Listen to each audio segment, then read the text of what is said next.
السلام علیکم ورحمۃ اللہ وبرکاتہ۔ الحمد للہ رب العالمین، والصلاة والسلام علی رسول اللہ صلی اللہ علیہ وسلم وعلی آلہ واصحابہ ومن تبعہ بإحسان الی یوم الدین، اما بعد۔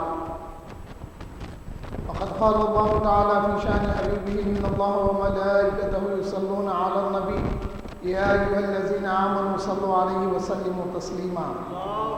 صلی اللہ علی النبی الامی وعلی آلہ واصحابہ وبارک وسلم۔ وقال اللہ تعالی فی مقام آخر والذین اجتنبوا الطاغوت ان یعبدوها وانابوا الی اللہ لهم البشری بشر عباد الذین يستمعون القول ويتبعون احسنه اولئک هداهم الله وأولئك هم أولو الألباب، صدق الله العظيم۔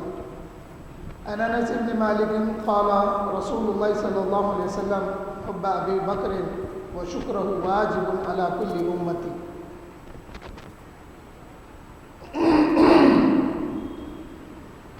وعن علي رضي الله عنه خير الناس بعد رسول الله صلى الله عليه وسلم أبو بكر وعمر، وقال عليه الصلاة والسلام وقال كرم الله وجهه لا يجتمع حبي وبغض أبي بكر وعمر في قلب مؤمن، أو كما قال كرم الله وجهه۔ صدیق عکس حسن و جمال محمد است، فاروق ذل جاه و جلال محمد است، عثمان ضیاء شمع کمال محمد است، حیدر بہار باغ خصال محمد است۔ محمد مصطفیٰ کا جانشین صدیق اکبر ہے، بجز پیغمبروں کے سب سے اعلیٰ اور سب سے برتر ہے۔ گر فضل سے کوئی منکر ہو صدیق اکبر کے، میں حد مفتری ماروں گا، یہ فرمان حیدر ہے۔ علی مرتضیٰ کے قول پر حسرت کا ہے ایمان، محمد مصطفیٰ کا جانشین صدیق اکبر ہے۔ حاضرین محترم، میں نے ابھی جو حدیث شریف آپ کے سامنے پڑھی ہے وہ حضرت انس بن مالک رضی اللہ تعالیٰ عنہ سے روایت ہے کہ رسول اللہ صلی اللہ علیہ وسلم نے فرمایا، ابو بکر کی محبت اور ان کا شکر ادا کرنا میرے ہر امتی پر فرض ہے۔ اور حضرت علی کرم اللہ وجہہ فرماتے ہیں، حضور اکرم صلی اللہ علیہ وسلم کے بعد سب سے بہتر حضرت ابو بکر و حضرت عمر رضی اللہ تعالیٰ عنہ ہیں۔ اور آپ نے یہ بھی فرمایا، میری محبت اور حضرت ابو بکر و حضرت عمر رضی اللہ تعالیٰ عنہما کا بغض، میری محبت اور حضرت ابو بکر و عمر رضی اللہ تعالی عنہما سے بغض کسی مومن کے دل میں جمع نہیں ہو سکتا۔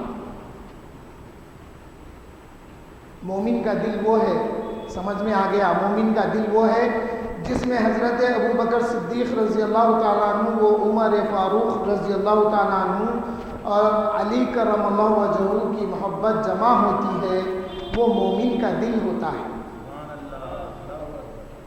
حاضرین محترم، ابھی جس آیت کریمہ کا میں نے شرف تلاوت حاصل کیا ہے، اس کا پس منظر یہ ہے، حضرت ابو بکر صدیق رضی اللہ تعالیٰ عنہ ایمان کا اعلان کرنے کے بعد، یہ لفظ ایمان کے اعلان کا لفظ استعمال کر رہا ہوں میں، اس لیے کہ حضرت ابو بکر صدیق رضی اللہ تعالیٰ عنہ کو حضور صلی اللہ علیہ وسلم کی اعلان نبوت سے پہلے یقین ہو گیا تھا کہ یہ آخری نبی ہے۔ اس کی وجہ یہ ہے کہ حضور صلی اللہ علیہ وسلم کے ساتھ حضرت ابوبکر صدیق رضی اللہ تعالیٰ عنہ ایک دفعہ شام کے لیے تجارت کے لیے جب وہاں تشریف لے گئے تو حضور صلی اللہ علیہ وسلم ایک بیری کے جھاڑ کے نیچے تشریف فرما ہوئے، اور حضرت ابوبکر صدیق رضی اللہ تعالیٰ عنہ اس زمانے کا جو راہب تھا وہاں پر اس کے پاس گئے اور اس سے کچھ معلومات لینے کے لیے گئے۔ تو وہ شخص، وہ جو راہب تھا، راہب یعنی صوفی کو کہتے ہیں، راہب جو دین کی خاطر دنیا چھوڑ کر جنگلوں میں چلا جاتا ہے اس کو راہب کہتے ہیں، اس کا اردو میں صوفی کہتے ہیں۔ مگر ہمارے پاس اسلام میں صوفی وہ ہوتا ہے جو دین میں ہوتے ہوئے دنیا میں ہوتے ہوئے دین کی پوری پابندی کرتا ہے۔ منع کیا ہے حضور صلی اللہ علیہ وسلم نے کہ دین کی خاطر دنیا چھوڑ کر جنگلوں میں چلے جائیں۔ یہ بات کسی اور موقع پہ جامع مسجد افضل گنج میں سننا، لیکن ایک بشارت حضور نے یہ بھی دی ہے، ایک زمانہ فتنوں کا ایسا آئے گا لوگ آبادی چھوڑ کر جنگل میں جا کے رہنا پسند فرمائیں، یہ بھی فرمایا حضور۔ میں بتا رہا تھا حضرت ابوبکر جب ان سے پوچھنے کے لیے گئے تو وہ جو تھے ان کو دیکھ کے فوری پوچھے کہ وہ جو بیر کے جھاڑ کے نیچے بیٹھے وہ کون ہیں؟ تو حضرت ابوبکر نے فرمایا وہ محمد بن عبداللہ ہیں۔ پوچھے کہاں سے آئے؟ بولے مکے سے آئے۔ بولے خاندان کون سا؟ بولے قریش ہے، اعلیٰ خاندان ہے۔ تو پھر وہ راہب نے بتایا کہ یہ جو بیٹھے ہیں حضرت عیسیٰ کے بعد میں ابھی تک کوئی اس جھاڑ کے نیچے نہیں بیٹھے، اب جب یہ بیٹھے ہیں تو ہماری کتابوں میں آیا ہے حضرت عیسیٰ کے بعد جو بھی اس جھاڑ کے نیچے تشریف فرما ہوں گے وہ آخری نبی ہوں گے، ان کا نام محمد ہوگا۔ حضرت ابوبکر صدیق رضی اللہ تعالیٰ عنہ کے دل میں یہیں پر حضور سے محبت پیدا ہو گئی تھی۔ حاضرین محترم، اعلان نبوت سے پہلے کئی علامتیں ظاہر ہوتی تھی اعلان نبوت کے لیے۔ حضور صلی اللہ علیہ وسلم جب تنہا ہوتے تو ایک آواز آتی تھی، اے میرے پیارے یا محمد، آواز آتی تھی۔ حضور جب تنہائی میں رہتے تو حضور صلی اللہ علیہ وسلم ادھر ادھر دیکھتے، کوئی دکھائی نہیں دیتا۔ آپ کو فکر ہوئی، آپ آ کے اپنی زوجہ محترمہ حضرت خدیجۃ الکبریٰ رضی اللہ تعالیٰ عنہ سے فرمائے کہ آئے میری زوجہ، میں ایک آواز سنتا ہوں جب میں تنہائی میں ہوتا ہوں، مجھے کوئی پکارنے والا پکارتا ہے، میں جب دیکھتا ہوں تو کسی کو نہیں پاتا ہوں۔ حضرت خدیجہ رضی اللہ تعالیٰ عنہ تسلی دی حضور کو، تسلی دے کے بولے کہ آپ کا رب آپ کو ایسے ہی پریشان نہیں چھوڑے گا، آپ صلہ رحمی کرتے ہیں، آپ اللہ کی راہ میں مال خرچ کرتے ہیں وغیرہ وغیرہ، تسلی دی۔ اور حضرت ابوبکر صدیق رضی اللہ تعالیٰ عنہ 18 سال کی عمر شریف سے حضور کے ساتھ دوستی اختیار کر لیے تھے، حضور کے ساتھ ہی آپ سنگت، حضور کی سنگت میں، حضور کی غلامی میں اور حضور کے خادم بن کے رہتے تھے، بول کے آپ نے اختیار کیا تھا تو حضور صلی اللہ علیہ وسلم کو اختیار کیا تھا۔ ایک دفعہ جب حضرت ابوبکر صدیق رضی اللہ تعالیٰ عنہ حضور کے پاس تشریف لائے تو حضور موجود نہیں تھے۔ حضرت بی بی خدیجۃ الکبریٰ رضی اللہ تعالیٰ عنہا نے مشورہ کیا، اے ابابکر، آپ کے دوست میرے شوہر محمد بن عبداللہ علیہ السلام مجھ سے کہتے ہیں کہ انہیں کوئی آواز آتی ہے اور کوئی انہیں آواز دیتا ہے، ذرا تم ایک راہب کے پاس، فلاں راہب کے پاس جاؤ اور اس سے تفصیل سناؤ۔ حضرت ابوبکر صدیق رضی اللہ تعالیٰ عنہ جب حضور تشریف لائے تو حضور سے عرض کرے، یا رسول اللہ صلی اللہ علیہ وسلم میرے ساتھ چلیے، ہم لوگ اس سے وہ بات کریں گے۔ جب وہاں گئے تو انہوں نے بھی تصدیق کی کہ یہ آواز، جو آواز آ رہی ہے، یہ آواز اللہ کی طرف سے ہے، ان قریب آپ اعلان نبوت کریں گے، اور یہ جو آپ کے دوست ہے، یہ آپ کے دوست، یہ صدیق جو ہیں آپ کے ساتھی ہوں گے، آپ کے وزیر ہوں گے، اور آپ کے دنیا سے پردہ فرمانے کے بعد یہ آپ کے جانشین ہوں گے۔ اور ایک دفعہ حضرت ابوبکر صدیق رضی اللہ تعالیٰ عنہ جب شام کو گئے تجارت کے لیے، وہاں پر ایک خواب دیکھے۔ وہ خواب دیکھ کے یہ جو راہبوں کے پاس جانے کا تھا نا، یہ پہلے کے جو دین تھا، پہلے جو دین پر موسوی یا حضرت عیسیٰ علیہ السلام کے دین کی جو پیروی کرنے والے تھے، جو ان کی کتابوں کا علم رکھتے تھے، وہ راہب کہلاتے تھے۔ تو ان کے پاس حضرت ابوبکر اپنا خواب سنائے تو کہنے لگے کہ ان قریب مکے کی زمین سے، سرزمین مکہ سے نبی آخر الزمان اعلان نبوت کریں گے اور آپ ان کی پیروی کریں گے، اور آپ ان کے وصال فرمانے کے بعد آپ ان کے جانشین ہوں گے۔ یہ بات اعلان نبوت سے پہلے کلیئر تھی۔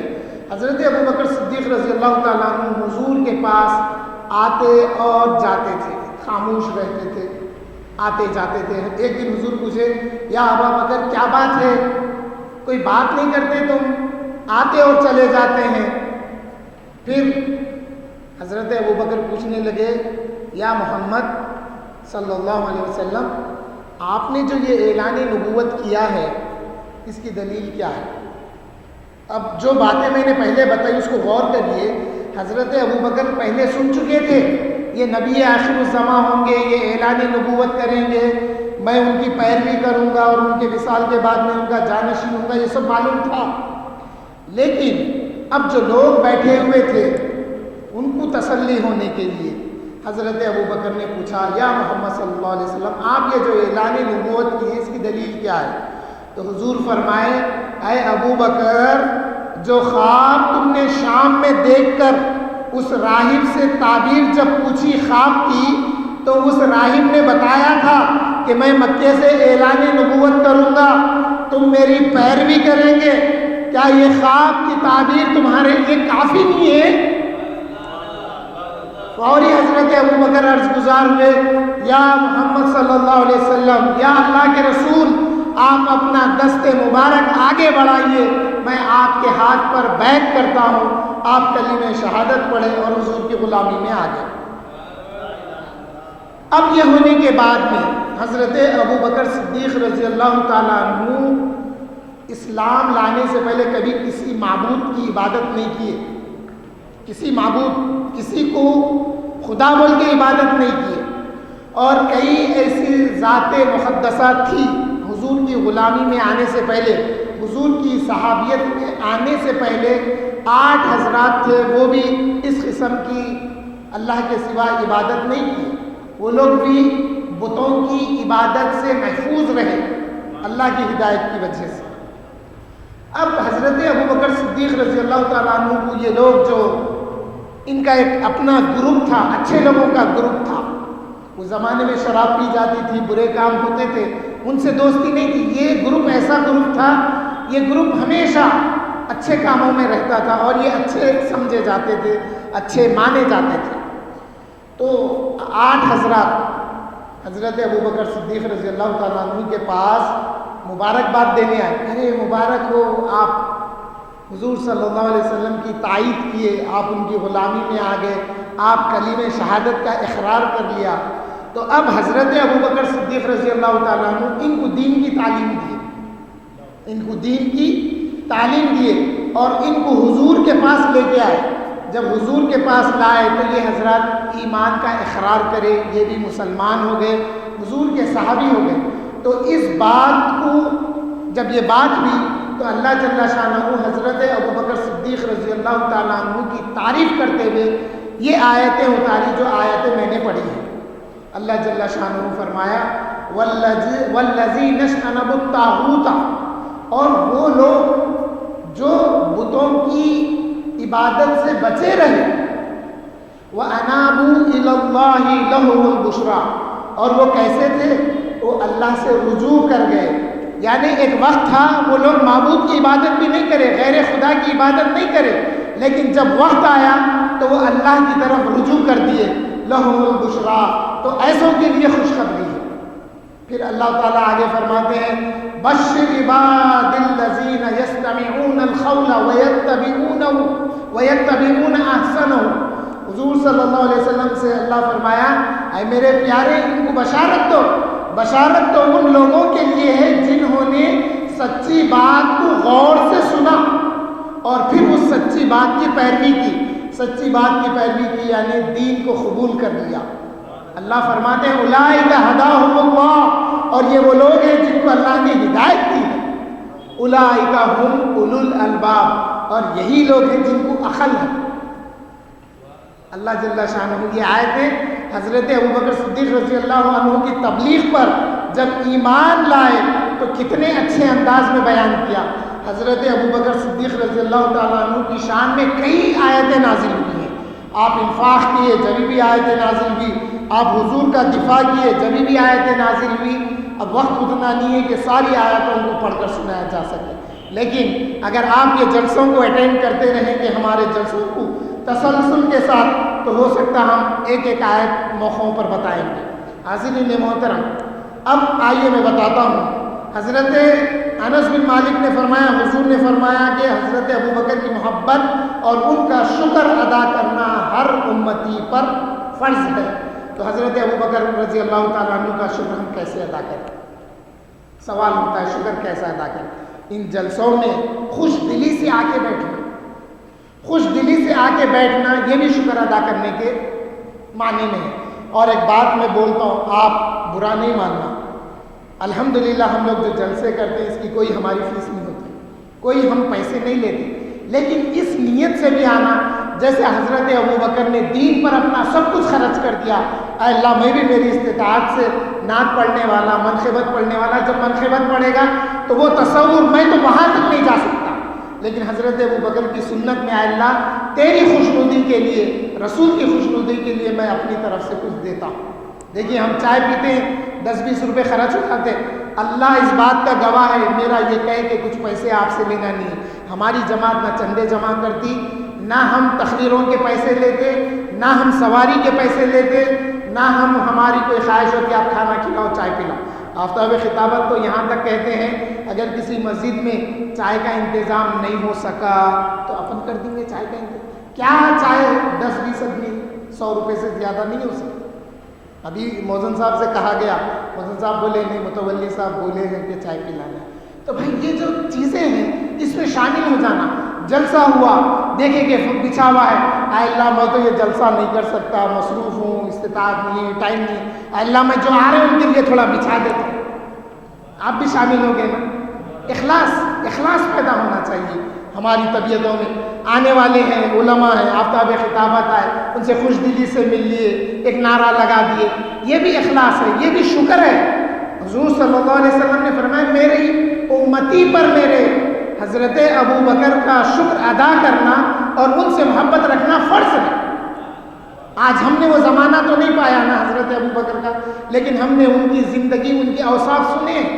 جب ان کی بات ہو, جب منقبت پڑھنے والا منقبت پڑھے تو سبحان اللہ, نعرے صدیق کچھ تو لگاؤ, فرشتے تو گواہ ہو جائیں. اللہ کے فرشتے گردش کرتے ہیں زمین میں, جہاں پر اللہ کا ذکر ہوتا ہے, اللہ کے محبوبوں کا ذکر ہوتا ہے, وہ آ کے بیٹھ جاتے ہیں. جب اللہ کی بارگاہ میں جاتے اللہ پوچھتا ہے اے فرشتوں بتاؤ تم کہاں سے آ رہے ہیں؟ اے اللہ فلاں جگہ تیرا ذکر ہو رہا تھا وہاں سے.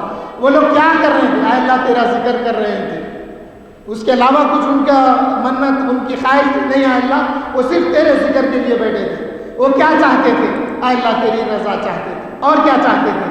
جنت چاہتے تھے. کیا انہوں نے جنت دیکھی؟ اے اللہ وہ لوگوں نے تو جنت نہیں دیکھی. اللہ فرماتا اگر جنت دیکھتے تو کیا کرتے؟ اے اللہ وہ تیرے پاس اور زیادہ رجوع ہوتے. یہ پوائنٹ سے ہٹ رہی بات, لیکن بات بتا دیا. تو میں جو بات بتا رہا تھا, حضرت ابوبکر صدیق رضی اللہ تعالیٰ عنہ کا محبت رکھنا اور ان کا شکر ادا کرنا ہم پر فرض ہے. اہل بیت کی محبت بھی فرض ہے.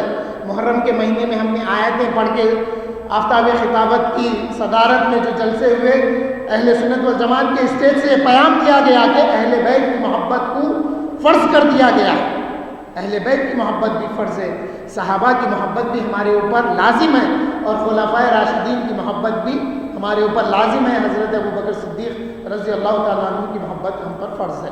حاضرین محترم, حضرت عبداللہ ابن مسعود فرماتے ہیں کہ حضور صلی اللہ علیہ وسلم کے زمانے سے ہی ہم حضرت ابوبکر اور حضرت عمر رضی اللہ تعالیٰ عنہما کو افضل سمجھتے تھے. اور حضرت امام مالک رضی اللہ تعالیٰ عنہ فرماتے ہیں کہ ہمارے اسلاف بچوں کو حضرت ابوبکر صدیق رضی اللہ تعالیٰ عنہ کی محبت ایسے سکھاتے تھے جیسا قرآن کی صورتیں بچوں کو سکھاتے تھے. یہ ہے آج ماحول بہت بدل گیا ہے، ہم کو اس ماحول کو ڈھالنا ہے۔ چلیے اب میں پوری دنیا کو تو نہیں سدھار سکتا، پورے حیدرآباد کو نہیں سدھار سکتا، پورے محلے کو نہیں سدھار سکتا، پورے میرے گھر کو بھی نہیں سدھار سکتا، مگر میں میرے بیوی بچوں کو تو کچھ سکھا سکتا ہوں، میں میرے بیوی بچوں کو تو کچھ سکھا سکتا ہوں۔ تو ہر کوئی کوشش کرے کہ یہ محبت کو آگے کیسا بڑھایا جائے۔ حضرت ابوبکر کی منقبت یاد دلائیے، حضور کی نعت یاد دلائیے، ایک اپنا کام ہے۔ حاضرین محترم، حضور صلی اللہ علیہ وسلم کے حیات مبارکہ میں حضرت ابوبکر صدیق رضی اللہ تعالیٰ عنہ حضور کے مصلی پر نماز پڑھایا کرتے تھے جب حضور موجود نہیں ہوتے۔ ایک قبیلے کا جھگڑا تھا، حضور صلی اللہ علیہ وسلم اس قبیلے کے جھگڑے میں صلح کرانے کے لیے تشریف لے گئے۔ جاتے جاتے حضرت بلال سے فرمائے کہ اے بلال، اگر نماز کا وقت آئے تو اذان دینا اور ابوبکر سے کہنا کہ وہ نماز پڑھائے۔ اور حضرت بلال رضی اللہ تعالیٰ عنہ کو حضرت ابوبکر صدیق رضی اللہ تعالیٰ عنہ نے اپنے مال سے خرید کے آزاد کیا تھا۔ حضرت عمار بن یاسر فرماتے ہیں کہ میں نے وہ زمانہ بھی دیکھا ہے اسلام کا جس میں صرف 4 مرد مسلمان تھے، ایک حضور صلی اللہ علیہ وسلم تھے، ایک حضور صلی اللہ علیہ وسلم کے غلام زید بن حارثہ تھے، اور حضرت ابوبکر تھے اور حضرت بلال تھے۔ عورتیں تو اپنی جگہ تھی، گھر کی بات تھی، مردانے کی بات۔ حضرت عمار بن یاسر فرماتے ہیں وہ زمانہ اسلام کا میں نے دیکھا ہے جس میں 4 مسلمان تھے، اور حضرت بلال رضی اللہ تعالیٰ عنہ کو حضور کی خاطر حضرت ابوبکر صدیق رضی اللہ تعالیٰ عنہ نے خرید کے آزاد کر دیا تھا۔ حاضرین محترم، حضرت بلال رضی اللہ تعالیٰ عنہ حضور کے مؤذن تھے، حضور کے اور بھی مؤذن تھے مگر آپ مؤذن تھے۔ آپ نے حکم فرمایا جب اذان نماز کا وقت آیا اذان دے دی گئی، اور جب نماز کا وقت آیا حضرت بلال عرض گزار ہوئے یا ابوبکر صدیق رضی اللہ تعالیٰ عنہ، حضور صلی اللہ علیہ وسلم نے آپ کو نماز پڑھانے کا حکم دیا ہے، آپ آگے بڑھیے۔ حضرت ابوبکر صدیق رضی اللہ تعالیٰ عنہ نماز پڑھا رہے ہیں، مصلی پر کھڑے ہوئے ہیں۔ حضور صلی اللہ علیہ وسلم تشریف لائے۔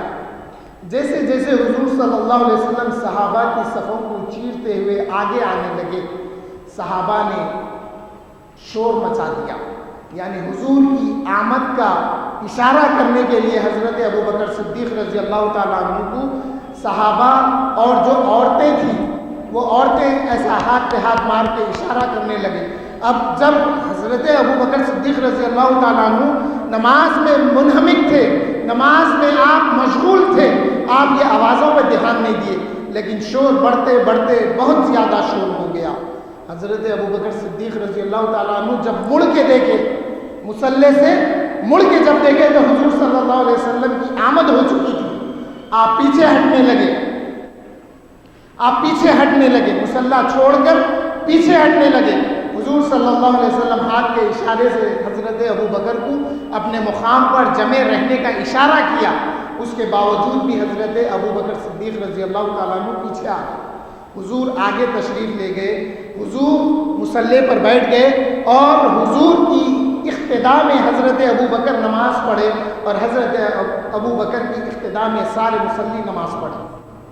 جب نماز ختم ہو گئی تو حضور صلی اللہ علیہ وسلم نے پوچھا یا ابا بکر ما منعک ان تثبت مکانک اذ امرتک، اے ابو بکر کس بات نے تمہیں اپنے مقام پر جمع رہنے سے روکا جبکہ میں نے تمہیں حکم دیا تھا؟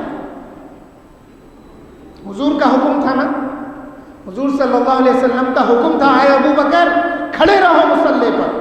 ادب مصطفیٰ میں حضرت ابو بکر مصلی چھوڑ کر پیچھے آ گئے، اور آپ پیچھے مڑ کے دیکھیں، آپ پیچھے مڑ کر جب دیکھے صحابہ کو تو حضور جلوہ افروز ہو چکے تھے، حضور تشریف فرما لا چکے تھے۔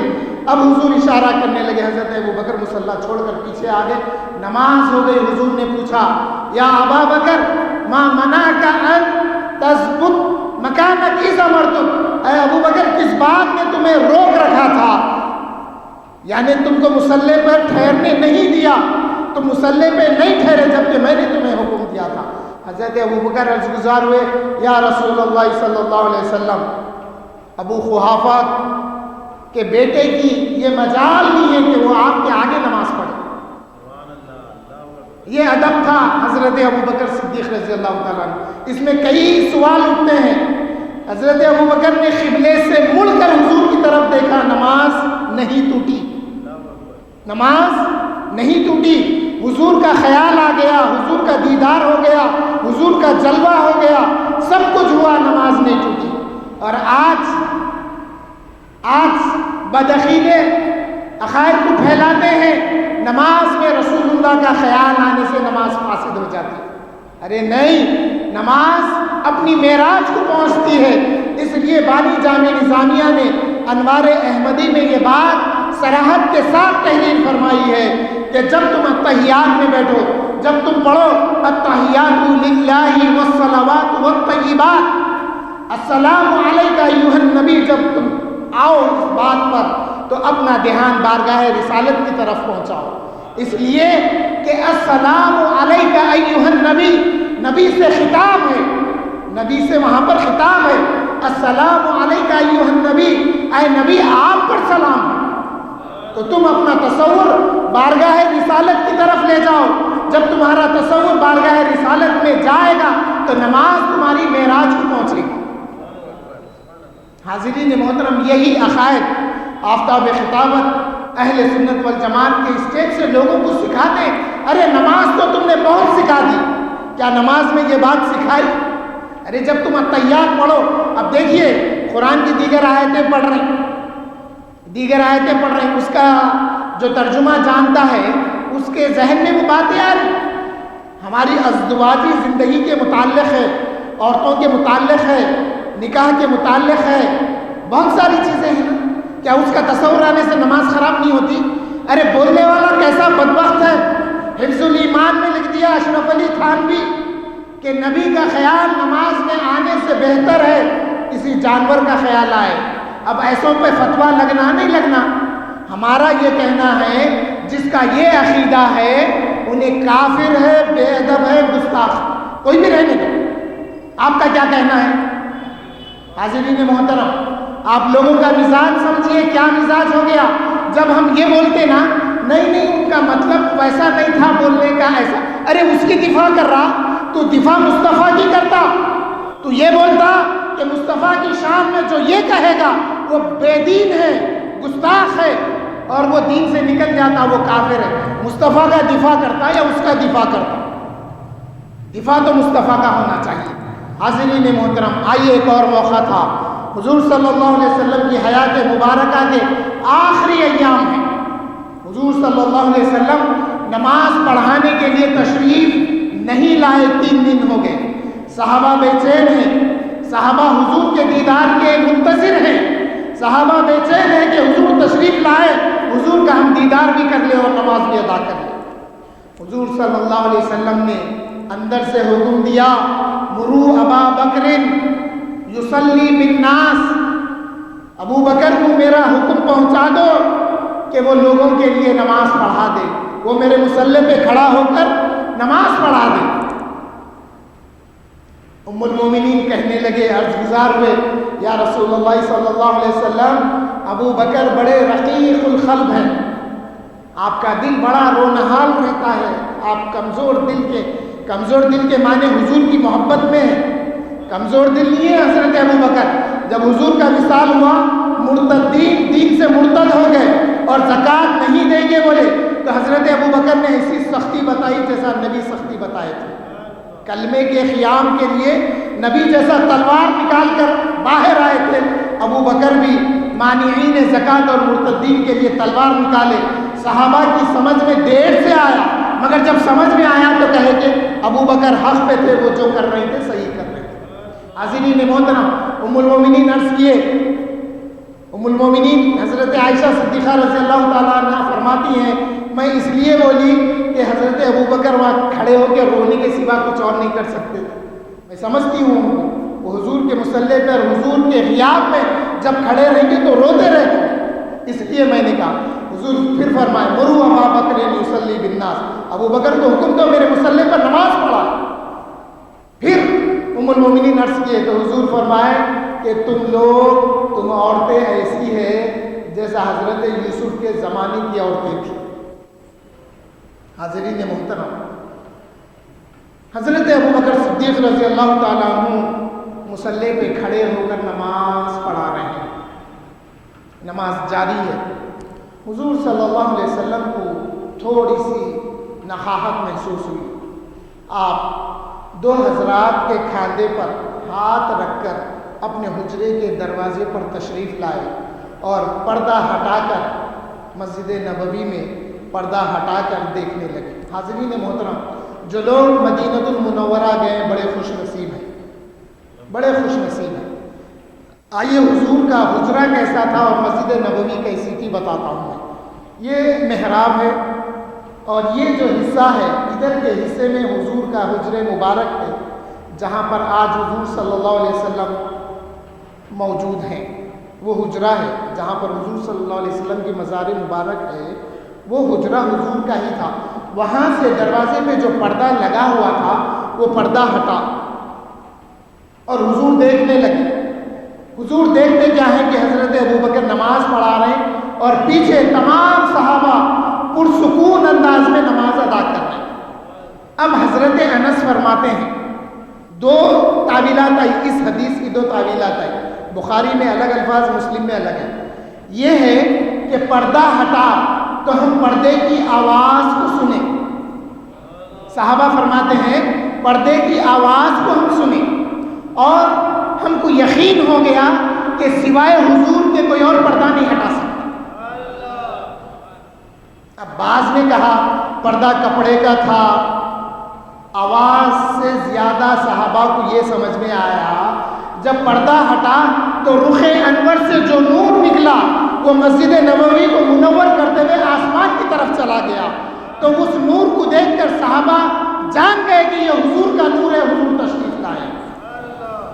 اب صحابہ حالت نماز میں ہیں، رخ ان کا قبلے کی طرف ہے، ایک نور آگے جب روشن کر دیا تو صحابہ کے رخ حضور کی طرف پلٹ گئے۔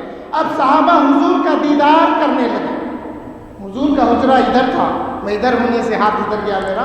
اب حضور کا دیدار صحابہ کرنے لگے اور حضرت انس فرماتے ہیں کہ قریب تھا ہم اپنا حالت نماز میں ہونا بھول جاتے، حضور کو اس قدر ہم دیکھتے رہے کہ ہمیں یہ بات یاد نہیں رہی کہ ہم نماز میں ہیں۔ قبلے سے رخ پھر گیا۔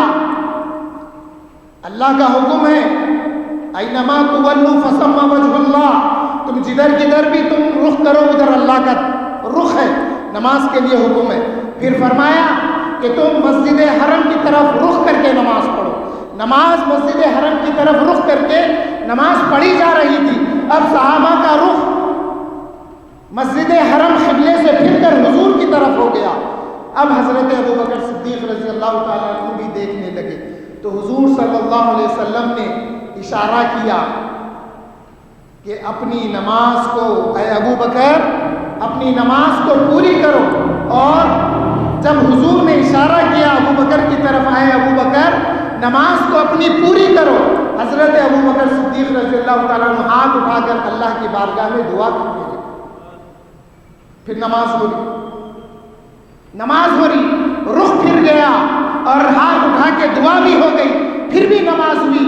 اس کے بعد جب حضور صلی اللہ علیہ وسلم اشارہ کر کے آپ پردہ چھوڑ دیے اور اندر تشریف لے گئے، حضرت ابوبکر صدیق رضی اللہ تعالیٰ عنہ اپنی نماز کو پوری کر لی۔ سوال یہ ہوتا ہے، ارے یہ صحابہ کی نمازیں تھیں، یہ صحابہ کی نمازیں کیسی نمازیں تھیں؟ پڑھتے تو حضور کے پیچھے تھے لیکن صحابہ کی نگاہیں حضور کو تکتے رہتی تھی۔ اسی لیے آپ روایتوں میں دیکھیے، جب سورہ فاتحہ کے پڑھنے کی بات آئی تو صحابہ نے کہا، دعاؤں کی بات آئی تو صحابہ نے کہا کہ ہم حضور کو دیکھتے تھے کہ آپ کے دندان مبارک حرکت کرتے تھے، ہم سمجھ گئے حضور یہ تصویر پڑھ رہے ہیں۔ کبھی کبھی حضور آواز سے بھی پڑھتے تھے، اس لیے فرض نماز جب ہم اکیلے پڑھیں گے تو ہمارے لیے یہ حکم ہے کہ ہم اتنی آواز میں پڑھنا، فرض نماز کم سے کم اس کی آواز ہم کو سنائی دینا، زبان سے پڑھ لے رہا ہوں، دل سے پڑھ لے رہا ہوں والی بات نہیں رہنا، فرض نماز میں آواز قرات سے پڑھنا ہے۔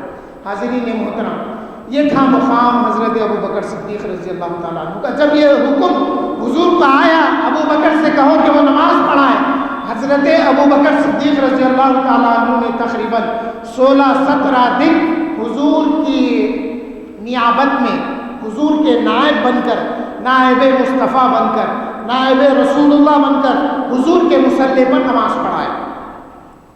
حضرت علی کرم اللہ وجہہ سے یہ بات روایت ہے کہ حضرت علی کرم اللہ وجہہ نے فرمایا، اے لوگوں سنو، حضرت ابو بکر کو جب حضور صلی اللہ علیہ وسلم نے حکم دیا اپنے مصلی پر نماز پڑھانے کا، تو میں اس وقت موجود تھا، میں اس وقت مسجد نبوی میں موجود تھا، اور جب پہلی بار حضور حکم دیے نا نماز پڑھاؤ، ابو بکر سے کہو نماز پڑھائیں، حضرت ابو بکر مسجد نبوی میں موجود نہیں تھے۔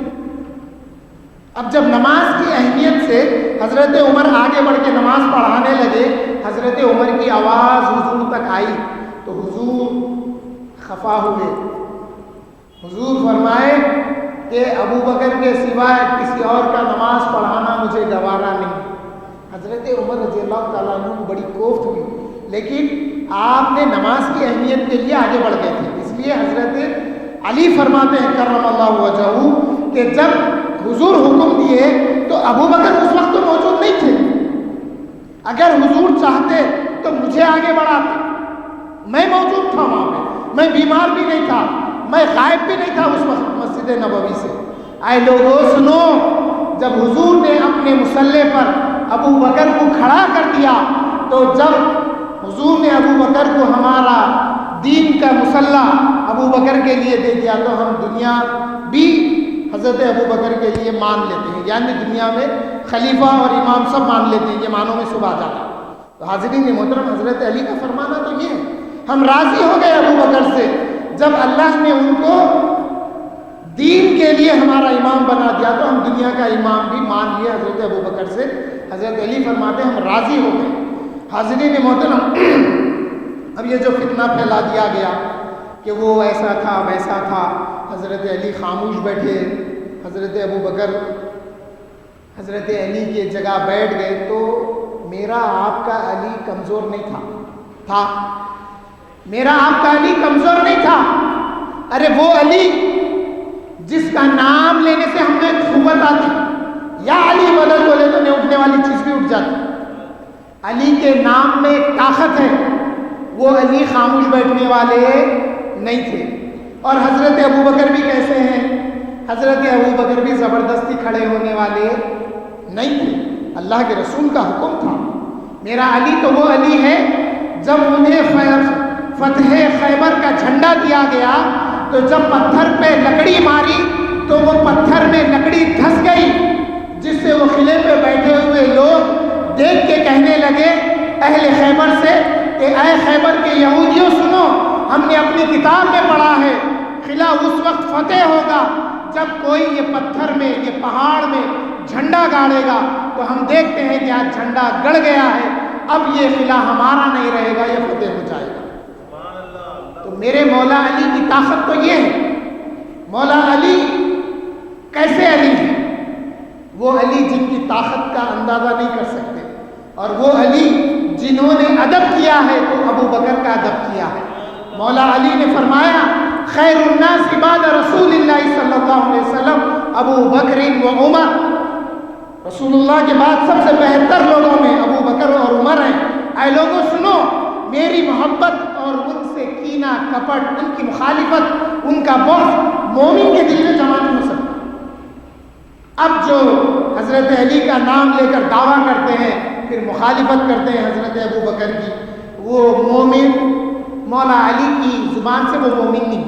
اور مولا علی فرماتے ہیں حضور نے فرمایا تھا اے علی نبی کے گستاخ کو قتل کرو، اے علی نبی کے گستاخ کو قتل کرو، اور میرے صحابی کو گالی دینے یا برا بھلا کہنے والے کو کوڑے مارو۔ اس لیے مولا علی فرمائے، مولا علی کو اللہ کے رسول کا حکم تھا۔ آج دیکھیے یہ مولا مولا کرنے والے، کبھی کوئی پروٹیسٹ کرے لوگ، کبھی کوئی احتجاج کرے، کبھی اخبار میں پڑھے آپ ان کی لڑائی ہو گئی اسلام کے واسطے۔ یہ لوگ یہودی عقیدے پہ ہیں، ان کا ایک عقیدہ یہ ہے ہم اس وقت تک جہاد نہیں کریں گے تاکہ حضرت حضرت امام مہدی آئے تو ہم ان کے ساتھ مل کے لڑیں گے. یہ ان کا باطل عقیدہ ہے. اس لیے یہ لوگ لڑتے جھگڑتے نہیں دین کے معاملے میں. آپ کبھی سنیں ارے سنیاں سے لڑنے والے نبی کے نام پہ بھی لڑتے, صحابہ کے نام پہ بھی لڑتے, اولیاء اللہ کے نام پہ بھی لڑنے والے سنی ہیں. سنیوں کے علاوہ کوئی لڑنے والا نہیں ہے. مولا علی فرماتے ہیں محبت کرو حضرت ابوبکر اور حضرت عمر سے, اور حضور نے فرمایا اے علی کوڑلے مارو. اس لیے حضرت علی نے فرمایا جو حضرت ابوبکر کو اور عمر کو مجھ پر فضیلت دے گا میں اس کو 80 کوڑلے ماروں گا. فرمایا الفاظ کو غور کریے. مولا علی فرما رہے میں ماروں گا بول رہے, میں ماروں گا بول رہے. ہونا تو یہ چاہیے جو اسلامی مملکت ہوگی وہاں پہ قاضی ہوتا ہے, جج ہوتا ہے, وہاں پر مقدمہ جائے گا, انہوں سزا نافذ کریں گے. اس کے بعد ایک کوڑلا مارنے والا یا پھر جلاد مقرر ہوتا وہ نہیں کرتا. مولا علی فرما رہے میں ماروں گا. اب جس کو علی کی ضرب لگے گی, جس کو علی کا کوڑلا لگے گا انہیں کہیں کا نہیں رہے گا, نہ دنیا میں سرخرو ہوگا نہ آخرت میں سرخرو ہوگا. حاضرین محترم 2 باتیں بتا کے اپنی بات کو پوری کر لیتا ہوں. حضور صلی اللہ علیہ وسلم نے فرمایا روز قیامت میرا جو جھنڈا ہوگا لوائے حمد وہ علی کے ہاتھ میں دیں گے. اب یہ لوگ اچھلنے لگے او لوائے حمد ہمارے مولا کے ہاتھ میں. ارے تمہارا مولا کو تو تم کمزور سمجھتے, ہم علی کو طاقتور سمجھتے ہیں. تم کمزور اس لیے سمجھتے, تم بولے علی خاموش بیٹھ گئے. علی خاموش بیٹھنے والے نہیں ہیں نا, ہم تو علی کو خاموش بیٹھنے والے نہیں سمجھتے. علی طاقتور ہے. شیعہ اور رافضی کے نظریے کے مطابق علی خاموش بیٹھ گئے تو علی کمزور ہو گئے. ہمارے پاس علی کمزور نہیں. میرا علی وہ ہے جب میں نام لیتا ہوں تو میرے میں روحانی قوت آتی. اور مولا علی میں یہ طاقت کہاں سے آئی؟ جب اللہ کے رسول نے مولا علی کو اپنے اوپر بٹھا کر جب حضور کھڑے ہو گئے تو مولا علی فرمانے لگے اب میری کمزوری سب چلی گئی. میں محسوس کیا کہ میں بڑا طاقتور ہو گیا, اور میں چاہتا, میں ارادہ کرتا, ہاتھ بڑھاتا تو میرا ہاتھ آسمان اول تک پہنچ جاتا تھا. ہاتھ فرما رہے میں اڑ کے چلے جاتا تھا, نہیں فرمائے اڑ کے چلے گئے تو نبی سے منقطع ہو گئے, نبی سے ڈسکنیکٹ ہو گئے. نہیں, مولا علی فرماتے ہیں میں جب تک نبی سے کنیکٹ رہا میری طاقت کا یہ عالم ہو گیا, میں چاہتا تو آسمان اول تک میرا ہاتھ چلا جاتا. یہ ہے علی. علی کے ہاتھ میں جب وہ جھنڈا ہوگا, لوگ آدھی باتیں بتاتے ہیں, اہل سنت والجماعت کے جلسوں میں آؤ بات پوری سننے میں آئے, اب بڑے خوش ہو گئے. ارے بھائی میں بھی خوش ہوتا ہوں, سب سے زیادہ تو ہم خوش ہوتے, سب سے زیادہ سنی خوش ہوتے, علی کا نام لے کے ہم خوش ہوتے ہیں. ہاں میرے مولا کے ہاتھ میں ہوگا جھنڈا, لیکن آئے بتانے والے بات پوری بتا, چھپا نہیں. معلوم ہوتا ہے چھپانے والے کے دل میں بغض ہے. کس سے بغض ہے؟ ابو بکر سے بغض ہے, عمر سے بغض ہے, عثمان سے بغض ہے رضی اللہ عنہم. اے بتانے والے بات پوری بتا. میں بتاتا ہوں وہ نہیں بتائے گا کیونکہ ان کو بغض ہے. حضور صلی اللہ علیہ وسلم فرماتے ہیں جو لوائے حمد ہوگا اس کے 3 ٹکڑے ہوں گے, وہ جھنڈے کے 3 ٹکڑے ہوں گے. ہم ایک جھنڈا دیکھتے ہیں نا ایسا ٹرائنگلر میں, ویسے 3 کپڑے ہوں گے, ایک جھنڈے کے 3 ٹکڑے ہوں گے. سب سے پہلے ٹکڑے پر لکھا ہوا ہوگا بسم اللہ الرحمن الرحیم اور سورہ الفاتحہ لکھا ہوا ہوگا. دوسرے حصے پر کلمہ طیب ہوگا. تیسرے حصے پر ابو بکر صدیق, عمر فاروق, عثمان ذو النورین, علی المرتضیٰ لکھا ہوا ہوگا. ارے نادان سمجھا نہیں, مولا جو جھنڈا اٹھائیں گے اس جھنڈے پہ خلفاء کے نام ہوں گے. تو کہاں جائے گا؟ تو مولا کے جھنڈے کے نیچے نہیں آ سکتا, مولا کی ضرورت پڑے گی تجھے. ہم آئیں گے مولا کے جھنڈے کے نیچے. آخری بات, حضرت ابو بکر صدیق رضی اللہ تعالیٰ عنہ مولا علی کو دیکھ کے مسکرا رہے. مولا علی پوچھے یا ابا بکر کیا بات ہے, آپ مجھے دیکھتے بہت خوش ہو رہے, بہت مسرور اور بہت مسرت کا اظہار کر رہے. حضرت ابو بکر صدیق رضی اللہ تعالیٰ عنہ نے فرمایا یا علی میں نے نبی علیہ السلام سے سنا ہے کہ جنت میں جانے کا ٹکٹ، آسان اردو میں بولو، نوشتہ، جنت میں جانے کے لیے تمہارے نوشتے کی ضرورت پڑے گی جنت میں جانے کے لیے. تم جس کو لکھ کے دیں گے انہیں جنت میں جائیں گا. مولا علی مسکرا پڑے. مولا علی، ایک روایت میں آیا، حضرت ابو بکر سے پوچھے، یا ابو بکر کیا آپ کو وہ بات یاد نہیں ہے؟ اور ایک روایت میں ہے حضرت علی اپنے سے فرمائے کہ ہاں میرے سے بھی رسول اللہ نے فرمایا ہے. رسول اللہ نے یہ فرمایا ہے، اے علی، جس کے دل میں ابو بکر کی محبت نہیں ہوگی تم اس کو جنت میں جانے کا نوشتہ نہیں دینا. یہ باتیں ہیں، پڑھیے، کتابیں پڑھیے، عقائد کو سدھاریے. نمازیں تو بہت پڑھیں گے، زکوٰۃ دیں گے، حج کریں گے، نیک اعمال بہت کریں گے، لیکن ہمارا داخلہ جنت ہوگا تو عقیدے پہ ہوگا. حاضرین محترم، میلاد کے جلسوں میں ہم نے نور کے متعلق بتایا ہے، نور کے متعلق بتایا ہے کہ عقیدہ لے کر پل صراط سے گزریں گے. پل صراط سے گزرنے کے بعد میں اعمال کے حساب سے جنت میں درجہ ملے گا. عقیدہ صحیح ہے تو پل صراط میں سے گزریں گے. جب پل صراط میں سے گزریں گے تو اعمال کا بدلہ ملے گا، تو جنت میں درجے ملیں گے. جب عقیدہ بگڑ گیا، پل صراط کے نیچے کیا ہے معلوم؟ پل صراط جہنم کے اوپر باندھا جائے گا، اور جو بدعقیدہ ہوں گے، جو کفار ہوں گے، جو مشرکین ہوں گے، ان کو جہنم کے اندر ایسے آنکڑے ہیں جو ان کو کھینچیں گے اور ان کو اپنے اندر لے لیں گے. حضور فرمائے، نجد میں جو جھاڑی ہے جس کا نام سعدان ہے، اے صحابیوں، میرے جانثاروں، تم نے دیکھا ہے نجد میں آج کا ریاض سعودی عرب کا، اس کا نام پہلے نجد تھا. حضور فرمائے، نجد میں جو جھاڑی ہے نا، وہ جھاڑی کے جیسے جھاڑی جہنم میں ہوگی، جو منافقین کو، جو کافرین کو کھینچ کے اپنے اندر گرائے. حاضرین محترم، تفصیل تو بہت ہے، وقت نہیں ہے. آپ ہمارے دیگر جلسوں میں شریک ہونے کی پوری کوشش کیجیے اور عقیدت باندھیے حضور صلی اللہ علیہ وسلم کے لیے، حضرت ابوبکر صدیق رضی اللہ تعالیٰ عنہ کی محبت کے لیے. اور یہ سمجھیے کہ اے اللہ، یہ جلسوں میں شریک ہو کر آپ کے حکم کے مطابق میں حضرت ابوبکر صدیق رضی اللہ تعالیٰ عنہ کی محبت کو سن رہا ہوں اور اس محبت کا شکر ادا کرنے کے لیے جلسوں میں شریک ہو رہا ہوں. اے اللہ، اس کو قبول فرمائیے. سبحان ربک رب العزت عما یصفون وسلام علی المرسلین والحمد للہ رب العالمین.